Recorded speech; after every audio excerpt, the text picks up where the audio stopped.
Day 2 of Bruins training camp is in the books. I'm Evan Marinofsky here for CLNS Media outside Warrior Ice Arena on a very, very cold January day, but there's nowhere else you'd rather be, right? Right here watching the Bruins get ready for the 2021 season. There were a few takeaways. Number one, it looks like Cassidy, at least off of day 2, is looking at Trent Frederic as the left side of Sean Corelli and Chris Wagner on the fourth line. And honestly, that line makes the most sense.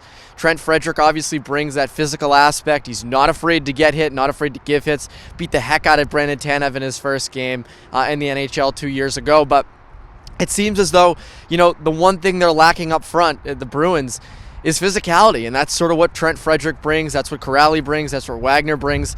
So to me, I'm absolutely for Trent Frederic being on that fourth line and bringing that added physicality, that hitting, and I think Bruins fans will love that. That's for certain.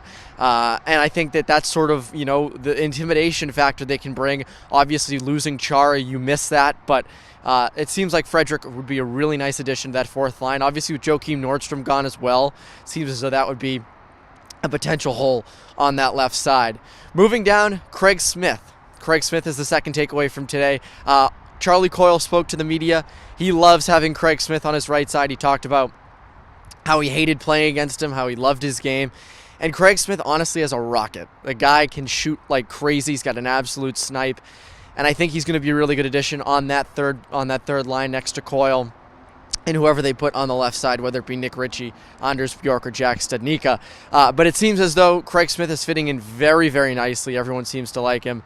And again, the chemistry between him and Coyle is really working out well. And speaking of the third line, Anders Bjork and Jack Studnicka played together on the first line today, but obviously Bjork normally is on that third line. Studnicka might see some time on the third line this year as well. But they played together on the first line with Patrice Bergeron. Brad Marchand played in the session before Patrice Bergeron did, so obviously they had to fill in for Marchand, so they put Bjork up there. And Bjork and Studnicka had a lot of chemistry. They went together on every 2-on-1 drill. They went together on every 2-on-2 drill. And those two together were great. And obviously they've had some time to play with each other in the Toronto bubble. They looked great then. They had a lot of expected goals for. They had a lot of good high danger chances, just not a lot of actual goals. This year, obviously, the Bruins are hoping differently. And I think, honestly, if you put those two on the third line, they're not very physical.